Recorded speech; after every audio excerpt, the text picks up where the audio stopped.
Aujourd'hui, je vous retrouve pour vous présenter des sagas que je ne compte pas terminer.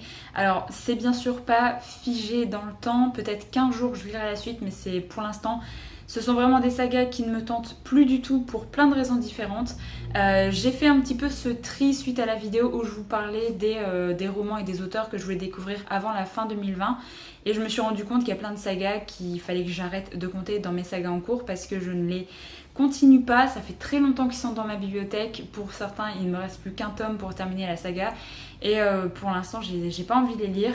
Alors pour la plupart, je les garde dans ma bibliothèque parce que je me dis peut-être qu'un jour je voudrais lire la suite, ou alors c'est parce qu'il y a certains tomes qui ont été des très bonnes lectures et d'autres beaucoup moins. Donc pour une raison sentimentale, je les garde dans ma bibliothèque. Mais c'est vrai que pour l'instant, j'ai pas du tout envie d'y retourner. Donc si jamais il y a une saga que vous voyez et que elle vaut vraiment le coup, n'hésitez pas à me dire dans les commentaires si jamais je rate vraiment quelque chose ou pas. Après, clairement, je pense que je ne retournerai pas vers ces sagas avant très longtemps parce que ça me tente plus. Donc je pense que peu importe ce que vous direz, je n'y retournerai pas. Après, on sait jamais, peut-être que vous auriez le mot ou la phrase pour me convaincre pour continuer telle ou telle saga. La première saga, il s'agit des dossiers Thémis de Sylvain Neuvel. Je crois qu'il reste uniquement le troisième tome à lire dans cette saga. Je ne la continue pas pour l'instant. Peut-être qu'un jour je lirai le dernier tome pour avoir le fin mot de l'histoire. Mais le premier tome avait été juste génialissime. J'avais complètement adoré. C'est une saga de science-fiction. Et je sais pas, le deuxième tome, l'auteur a fait n'importe quoi. J'ai pas du tout compris ce qu'il voulait faire. Ça partait dans tous les sens. Et j'ai vraiment pas aimé le deuxième tome. Donc pour l'instant, le troisième tome ne me tente pas. Je garde quand même cette saga dans ma bibliothèque parce que le premier tome avait été vraiment une excellente lecture. Et je peux vous le recommander en fait. Mais pour moi, contentez-vous uniquement du premier tome. Alors ensuite, c'est pareil pour cette saga que j'ai commencé il y a X temps.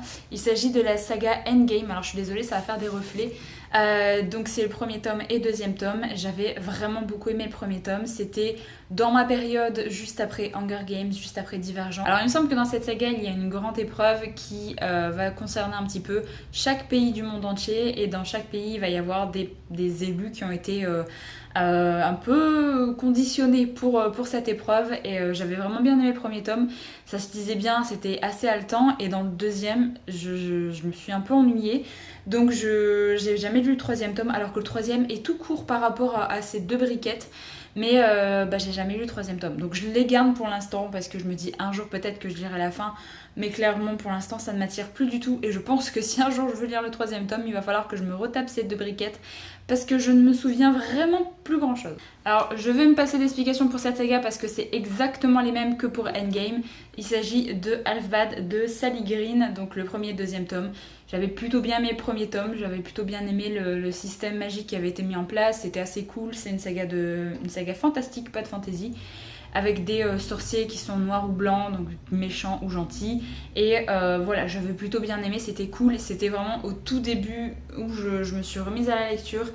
Et j'ai jamais lu le troisième tome, pareil, parce que le deuxième tome était moins bien et je me suis un peu ennuyée, et du coup j'ai jamais acheté le troisième tome.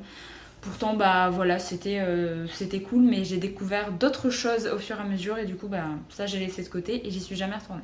Alors ensuite on passe à une saga que j'avais plutôt bien aimée, c'est Malenfer, donc de Cassandra O'Donnell, qui est une saga pour la jeunesse et je pense que c'est pour ça que je continue pas cette saga. Pour l'instant, j'ai aucune envie de la continuer. C'est beaucoup trop jeunesse pour moi. Les romans jeunesse, c'est vraiment pas quelque chose qui m'attire de base. Là, j'avais commencé cette saga parce que déjà de 1, j'avais reçu celui-là en cadeau, il me semble. Et Cassandra O'Donnell est une auteure que j'adore et j'ai envie de découvrir un peu tout ce qu'elle peut faire. D'ailleurs, il y a toujours une autre saga, La Légende des 4, que j'ai toujours pas lu d'elle. Je le garde dans ma bibliothèque parce que je me dis si à un moment je veux faire la lecture à un plus jeune, ça peut tout à fait convenir selon son âge.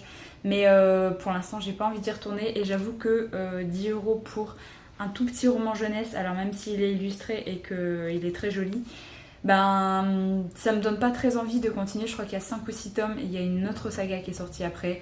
Donc pour l'instant, voilà, c'est pas du tout une priorité. Je garde dans ma bibliothèque quand même, mais voilà, je compte pas y retourner pour l'instant. Ensuite, on passe à la saga L'Invocateur, donc c'est Novice de Taran Mataru, que j'ai lu il y a quelques temps maintenant et que c'était plutôt sympa. Je vais pas dire que c'était une mauvaise lecture. Si je l'ai gardé, c'est que c'était plutôt sympa et que je ne savais pas encore si je voulais vraiment lire la suite ou pas. Et là pour l'instant, quand je vois cette saga, déjà j'ai oublié beaucoup de choses et ça me tente pas. En fait, j'ai pas envie d'y retourner forcément. C'était assez jeunesse, je trouve, pour une saga young adulte, il me semble. Donc voilà, je la garde pareil pour l'instant, mais pour l'instant c'est vrai que ça me tente pas plus que ça. Et dans le même genre, il y a la saga Les bannis et les proscrits de James Clement. Donc c'est Le feu de la sorcière, le premier tome, que j'ai lu il y a quelques temps déjà et que j'ai bien aimé. Mais il n'y avait pas assez d'action, il y avait beaucoup de personnages déjà dès le départ. Et j'ai pas trouvé non plus l'histoire hyper intrigante au point de me jeter sur tous les tomes de cette saga. En plus, j'ai vu que la suite, c'était des belles briquettes, donc je pense qu'il faut quand même être un minimum investi dans cette saga pour continuer à la lire et pour apprécier sa lecture. Mais voilà, pour l'instant, je garde cette saga parce que je me dis peut-être qu'un jour, je voudrais connaître la fin. Enfin, connaître la suite parce que je suis qu'au premier tome et il y a déjà 4 autres tomes qui sont sortis. Donc voilà, je la garde, mais voilà, ça me tente pas plus que ça. Alors ensuite, je me suis posée devant la bibliothèque et j'ai sorti une saga parce que je me suis dit, c'est vrai que j'ai pas envie de la lire pour l'instant, j'ai pas envie de finir cette saga. J'ai lu le tome 2 en début d'année, si je dis pas de bêtises, et je sais pas, il y a pas d'engouement pour la fin de cette saga. C'est Le Puits des Mémoires de Gabriel Katz. Donc j'ai lu le tome 1 et le tome 2 et il me reste plus que le troisième et dernier tome à lire et j'ai pas d'engouement. J'ai pas, il y a rien qui m'intrigue par rapport au troisième tome. Je pourrais très bien ne jamais le lire et voilà, ça changerait rien à ma vie. Je pense que je vais lire d'autres tomes d'autres romans de Gabriel Katz parce qu'il y a plein de romans qui ont été beaucoup plus aimés que cette trilogie-là et j'ai envie de découvrir un peu plus l'auteur. Mais c'est vrai que je sais pas, je galère un petit peu à me dire bon, il faut que j'achète le troisième tome, il faut que je le lise. Il y a toujours d'autres choses que je veux acheter et voilà, je sais pas. C'est pareil, c'était pas non plus mauvais, mais j'ai pas d'engouement plus que ça pour cette saga. Ensuite, une saga où j'ai lu le premier tome, je ne sais même pas combien il y a de tomes dans cette saga, c'est Le Passageur de Andoris, donc ça c'est le premier tome, Le Coq et l'Enfant, qui est une saga fantastique où on parle de fantômes. Pareil, c'était sympa, mais pas d'engouement nécessaire pour acheter la suite. J'ai plein d'autres sagas à acheter, du coup, bah voilà. Et alors, la dernière saga que je vais vous présenter, c'est une saga que... C'était plus par sentimentalisme que j'avais commencé cette duologie. Donc c'est L'Héritière de Caracas, qui est du coup la duologie qui se passe après la trilogie La Sélection. J'avais acheté ce premier tome parce que La Sélection a été vraiment l'une des premières trilogies où je me suis dit il faut que tu la lises, tout le monde en parle. Je commençais à relire en fait à ce moment-là et du coup bah, je suivais un peu sans forcément faire attention les recommandations où j'en trouvais. Donc j'avais lu la première trilogie et du coup quand ça s'est sorti je me suis dit pourquoi pas, j'avais bien aimé et tout, sauf que mes goûts ont beaucoup évolué et que en fait toutes les choses qui me posaient déjà souci dans la première trilogie sont toujours là et en plus de ça on a une héroïne casse-pied au possible. Donc il reste qu'un seul tome parce que c'est qu'une duologie là pour la suite, mais j'ai pas envie de la lire. Je la garde parce que c'est plus sentimental en fait cette saga, mais je ressens pas du tout l'envie de lire le dernier tome de cette saga parce que je m'étais ennuyée en plus dans ce livre là. Il est assez gros pour pas grand chose, il se passe quasiment rien.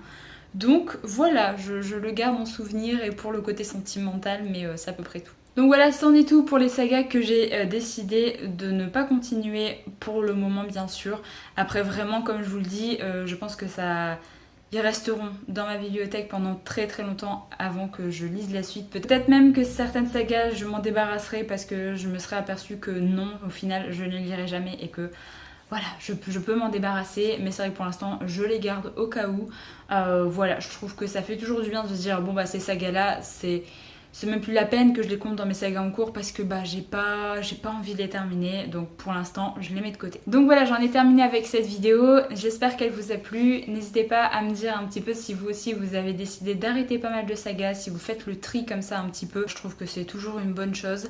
Donc voilà, je vous remercie d'avoir regardé la vidéo jusqu'au bout, moi je vous retrouve très bientôt pour une prochaine.